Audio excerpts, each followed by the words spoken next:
Teshirele, and welcome to our talk on getting acquainted with Tibetan Buddhism. This is talk number 5, and we are talking today about Bodhicitta, the Mind of Enlightenment.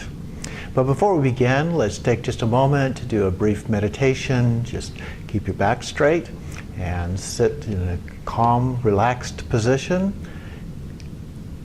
Fix your gaze on an object. Just breathe naturally, with no thoughts at all.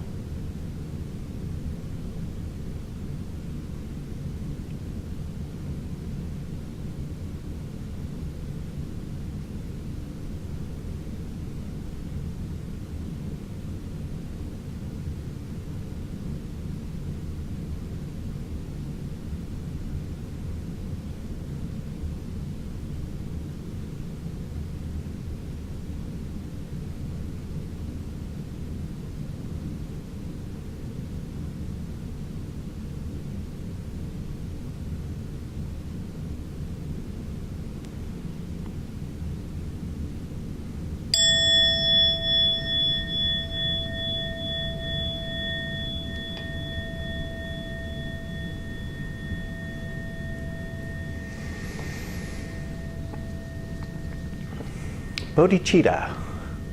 Bodhicitta, the excellent and precious mind. Where it is unborn, may it arise. Where it is born, may it not decline, but ever increase higher and higher. That's a very famous poem that is often used and recited as a part of the prayers and doing practice. And it captures the essence of what we are talking about today, the mind of enlightenment.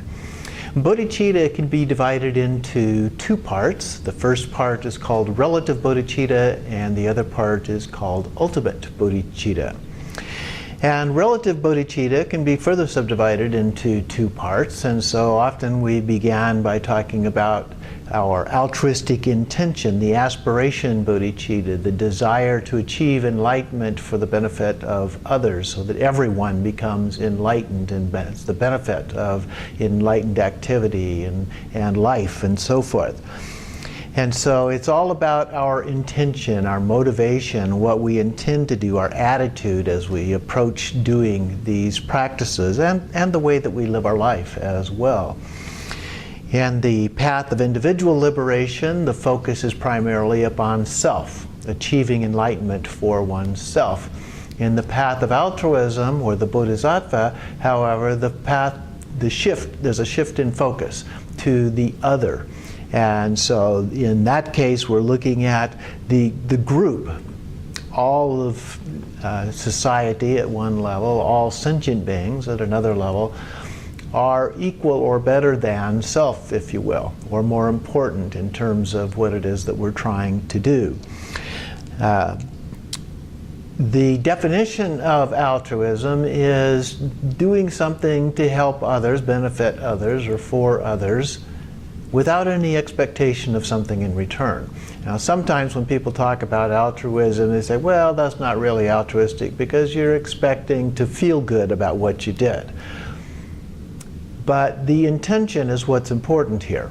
If your intention is to do it regardless of whether you feel good about it, that's altruism. It's not altruism if the reason you're doing it is to feel good. Okay, so we have to look at our intention and what it is that we're thinking about when we go about doing these activities in terms of whether or not it is truly altruistic. So we would do it anyway if we don't feel good about it. If it's truly altruistic. His Holiness the Dalai Lama says this: regarding one's own personal needs, there should be as little involvement or obligation as possible, but regarding service to others, there should be as many involvements and obligations as possible. This should be the ideal of a spiritual person. So you begin to get the idea behind this, that we're talking about service, about doing things that are beneficial and helpful to others. He also often talks about loving kindness as his religion, or sometimes compassion as my religion. And so these are part of what it is that we are addressing here. He also says the purpose of life is to be happy. He's talking about contentment, that innate happiness that we all have within us, or certainly capable of having within us, a sense of satisfaction, this deep inner peace that goes with that kind of a feeling. And so that is what we want all sentient beings to have, not just ourselves, but all sentient beings. And that, as I've mentioned before, includes not only human beings, but also birds, animals, fish, insects, everything, all living beings we would like to see have that happiness. It also engages us in terms of ethics that we've talked about before. Do good, or at least do no harm. And then to that, in this case, we add the Bodhisattva ideal, the ideal of achieving enlightenment to benefit others. And so it becomes do good, or at least do no harm, for the benefit of all sentient beings. So that is what we are trying to accomplish. Shantideva wrote about it this way: all the joy in the world comes from the desire for others' happiness. All the suffering in the world comes from the desire for one's own happiness. So something to think about there. Whose happiness is it that we are trying to achieve here? And it doesn't matter that we become happy in the process of helping others. That's okay. But it's our intention. What is the thing that's the most important? Service above self. So Shantideva also wrote, today with my entire being I place myself in the service of the world. So that's the kind of approach. There is a teaching that is often given by the Dalai Lama on the 8 verses for training the mind. And I'd just like to read those verses to you with just a couple of brief comments related to it. It's fairly self-explanatory. It maybe goes to the extreme a little bit in terms of how we typically look at it in the West, extreme humility, if you will. But this approach, this idea of how we perceive others is a very important part of this part of the tradition. So the first verse, by thinking of all sentient beings as even better than the wish-fulfilling gem that accomplishes the highest aim, may I always consider them precious. The second verse, wherever I go, with whomever I go, may I see myself as lower than all others, and from the depth of my heart may I consider them supremely precious. So a relative position, in this case, even seeing ourselves as below others in that case. Number 3, may I examine my mind in all actions, and as soon as a negative state occurs, since it endangers myself and others, may I firmly face and avert it. The fourth verse, when I see beings of a negative disposition or those oppressed by negativity or pain, may I, as if finding a treasure, consider them precious, for they are rarely met. And this refers to the fact that we sometimes encounter beings that are difficult for us in our daily lives and so forth, but they also present an opportunity for us to practice.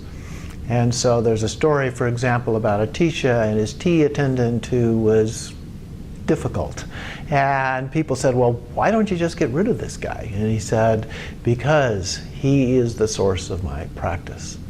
So that's important to recognize and even seek out opportunities for dealing with these difficulties. In fact, I often have students ask about signs of accomplishment. How am I doing? Is this a sign of accomplishment? If you really want to know how you're doing, look at how you deal with the worst situations in your life. Are you dealing with those with loving kindness and compassion? Or perhaps you get angry or jealous or some other kind of afflictive emotion. That's a good indicator of how you are doing.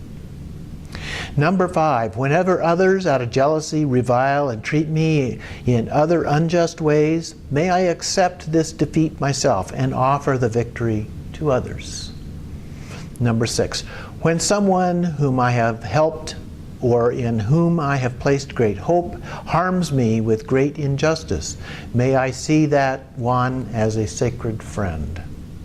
So regardless of how they treat us, we treat them as a sacred friend. Number 7, in short, may I offer both directly and indirectly all joy and benefit to all beings, my mothers, and may I myself secretly take on their hurt and suffering. So the statement about treating them as your mothers assumes, first of all, that you have a good relationship with your mother. But it also goes back in terms of reincarnation, that we view all sentient beings at some point in time over countless eons as having been our mothers in previous incarnations. But in terms of a practical aspect of applying that concept, if you think about that person as having been or being your mother and treating them with love and compassion, that will affect the way that you look at and treat other beings. And that's what's important. And then finally, number 8, may they not be defiled by the concepts of the 8 mundane concerns, and aware that all things are illusory, may they ungrasping be free from bondage or enlightenment. And the 8 mundane concerns are like and dislike, gain or loss, praise or blame, and fame or disgrace. So kind of opposites, pairs of 4 opposites of each other, but all of which are considered to be problematic, afflictive emotions, if you will.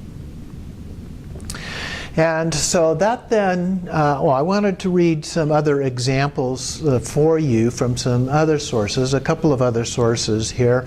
The first one comes from Shantideva's text, The Bodhisattva's Way of Life. And there's a list here in Chapter 3 of examples of this action bodhicitta, the loving kindness and compassion, the things that we can actually do to help other beings in our lives. And so I wanted to read several of these verses for you as an example. May I be a guard for those who are protectionless, a guide for those who journey on the road. For those who wish to go across the water, may I be a boat, a raft, a bridge. May I be an isle for those who yearn for landfall, and a lamp for those who long for light. For those who need a resting place, a bed. For those who need a servant, may I be a slave. May I be the wish-fulfilling jewel, the vase of plenty, a word of power and the supreme remedy. May I be the trees of miracles, and for every being the abundant cow, like the great earth and the other elements, enduring as the sky itself endures. For the boundless multitude of living beings, may I be the ground and vessel of their life. Thus, for every single thing that lives in number like the boundless reaches of the sky, may I be their sustenance and nourishment until they pass beyond the bounds of suffering. And then there are a few very similar verses from a biography of Yeshe Tsilgyal in Lady of the Lotus Born. And these verses, again, show how we can do things to benefit others in a mundane way in our daily living. Some of them go perhaps beyond what we would normally do, but you get the idea of the kind of things that we can do. To the hungry I was heaps of food and all good things, and thus I brought them joy. To the cold and freezing I was fire and sun warmth, thus their joy. To the poor and needy I was wealth and riches, thus their joy. To the naked I was every kind of raiment, thus their joy. To the childless I was sons and daughters, thus their joy. To those who craved a woman I became a lovely girl, and thus their joy. To those who sought a lover I was a handsome youth, and thus their joy. To those who wanted magic powers I gave prowess in the 8 great cities, and thus I brought them joy.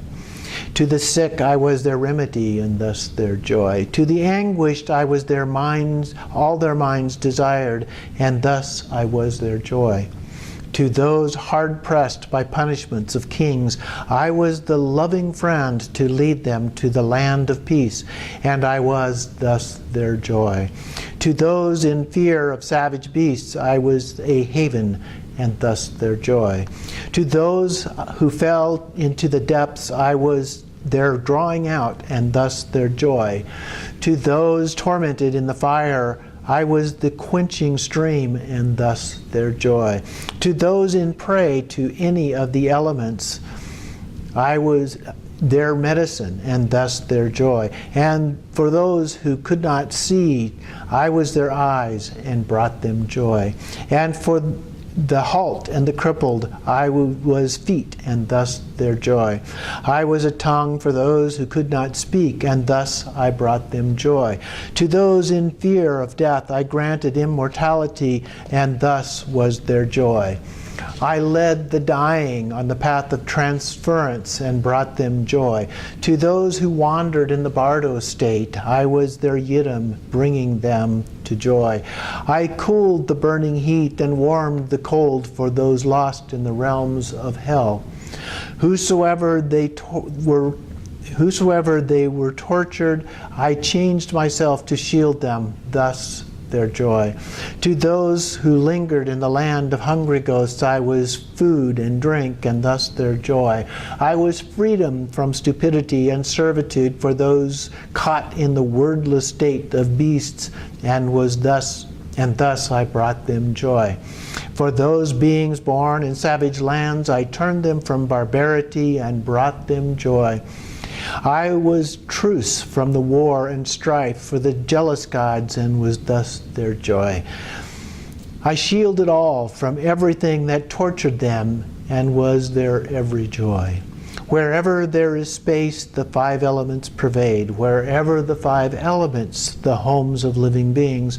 Wherever living beings, karma and defilements. Wherever is defilement, my compassion also. Wherever the need of beings, there I am to help them.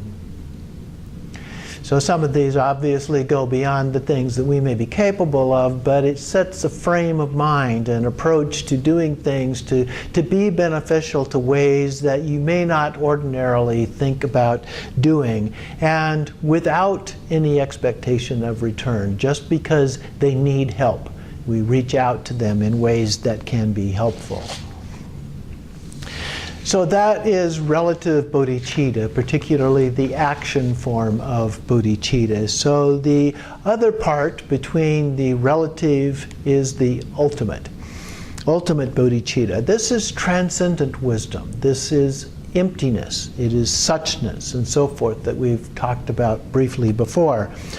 Everything is interrelated, interconnected, interdependent. And so we have dependent arising in the teachings, that everything rises in dependence upon other things, but are empty of independent existence. That is, that they do not exist in and of themselves. Everything is dependent upon something else. Previously, I've used the example of paper. The paper is dependent upon the tree pulp and the manufacturing of that into what we call paper. And my having that paper even is dependent upon then it being manufactured into sheets of paper in this size and packaged and then sold and so forth, the transportation, all of the pieces that go into that. So many different forms of dependence in order to have a single sheet of paper. And so those are the kinds of things that we're talking about. This emptiness of inherent existence. Another way to look at it is that we are one family. All sentient beings are part of one family. And the importance of relationships in our lives, particularly humans, but also other kinds of beings. We sometimes think of our animal friends, our cats and our dogs and birds and other things that we may have as friends. But it goes beyond that to all forms. All life forms are, in fact, our friends. And so we change our view. We change the way we see things, and it changes our behavior as a part of that process. We all want loving kindness and compassion. We all want happiness and joy. And we don't want suffering. And so we look for ways to help other beings experience that. Specifically in Tibetan Buddhism, or Vajrayana, we talk about the sacred outlook. I've mentioned this before, but it's worth repeating, where we look at everything as sacred, all beings as Buddhas, all sounds as mantras, the speech of the Buddhas, all thoughts as the wisdom of the Buddhas, and all other phenomena as a Buddha realm, a Buddha field, if you will. And so we begin to see ourselves abiding in that kind of a context and acting. That's the important thought. Our thoughts, words, and deeds become like a Buddha. So we're training ourselves to really become a Buddha as a part of that. So bodhicitta then also includes the union of our intention, action, and wisdom together. All of those three coming together as one. The mind of enlightenment then. It's our mind in looking at our intention and our actions and in terms of our understanding the result of those actions. So the mind involves both our head and our heart as a part of that. The Tibetans, when they talk about their mind, they will point to their heart, because it's thought that that is where the real mind exists, not in our head, as we often do in the West. So wisdom and compassion together, that is bodhicitta. The heart-mind, the one taste. So wisdom and compassion can be thought of as just two different views of the same thing, the front and the back of the hand. Very similar in approach. So we balance study and understanding of these things with actual practice. And so there are a number of practices that can be done dealing with bodhicitta in these ways. One is called lojong training, mind training, and we reflect on our dependence on others in a variety of ways as a part of this. No one is irrelevant. There is a special practice called equalizing self and others. And so we reflect on clinging to I, me, as an entity. We look at all body parts and so forth. We all want happiness. Not just me, but all want happiness. And they don't want suffering. And I am no different than others as a part of that. And so the practice is just to reflect on that in terms of yourself, as well as reflecting on it in terms of others. First looking at one individual, then another individual. You can look at it in terms of individuals who are your friends, individuals who are neutral, individuals who are your enemy, so to speak. And compare those. But they all want happiness. They don't want suffering, in spite of other kinds of differences that they may have. Shantideva said, because sentient beings have some portion of the superb qualities of the Buddha, it is right to honor sentient beings for just that similarity. So we think of them all having Buddha nature, the innate Buddha nature that we all share. Another of the significant practices is called exchanging self and other. So in this case, we're looking at ourselves, putting ourselves in the position of someone else, walking in their shoes, so to speak. So you view yourself from positions of being inferior, and view yourself with envy, for example, equal, viewing yourself with as a jealous rivalry that might be going on, and superior, viewing yourself with pride and arrogance. So you take those different views of yourself, looking at it from the point of view of the other, if you will. And then you vow to treat all with dignity and respect. Help others and help them with their understanding. So this is the Bodhisattva way. This is the way of bodhicitta. Another practice that I have mentioned before is called Tonglen, giving and taking. And so here we find someone, encounter someone who is suffering, and we use it as a breathing exercise. And so first of all, viewing that individual who is suffering, we breathe in as if it's some kind of a thick, smoky substance that goes down to our heart, where it is instantly transformed into a pure, warm light that then on our out-breath we send back to them in that form as a way of helping and benefiting them. So it becomes like a form of prayer as we practice that. We don't have to say anything or do anything otherwise for those individuals, but just benefit them through taking in the suffering that they are experiencing and sending back out some kind of loving kindness and compassion associated with that. The 6 paramitas, or 6 perfections, are another. That's the main theme in the text by Shantideva that I've been referring to, the Bodhisattva's Way of Life, or a guide to the Bodhisattva's way of life. So where the 6 perfections are generosity, ethics, patience, persistence, and concentration and wisdom. So those are the 6. Metta, or loving kindness, metta means loving kindness, is another one. Love, this feeling this love in our heart, and then we can feel that and then feel it grow throughout our body as a form of meditation. And then when our body can no longer contain it, it moves out to all those in our immediate area, and then it moves out throughout our community when it can no longer be contained. And then beyond that, it goes out to, let's say, our state, and then to our country, and then to that part of the world that we're in, the continent, and that half of the world, the entire world, out through our solar system, our galaxy, our universe, and all universes. And you connect with this feeling at your heart as it goes out to all sentient beings, wherever they may be in all time and space. It's a wonderful meditation that I highly recommend to you. It's a nice way to end your meditation period, and it doesn't take very long to do that. But it's a very, very useful way to connect with that sense of loving kindness and then keep that with you as you go about your day and your activities. There are in our tradition, the Tibetan Buddhist tradition, other deity practices that are directly related to this as well. One of them is Chinrezi, the male Buddha of compassion. And so doing that practice, we'll not go into the practices specifically right now, but just to mention several of these that are there for you. Tara, the female Buddha of compassion, as well, is very popular practice to do.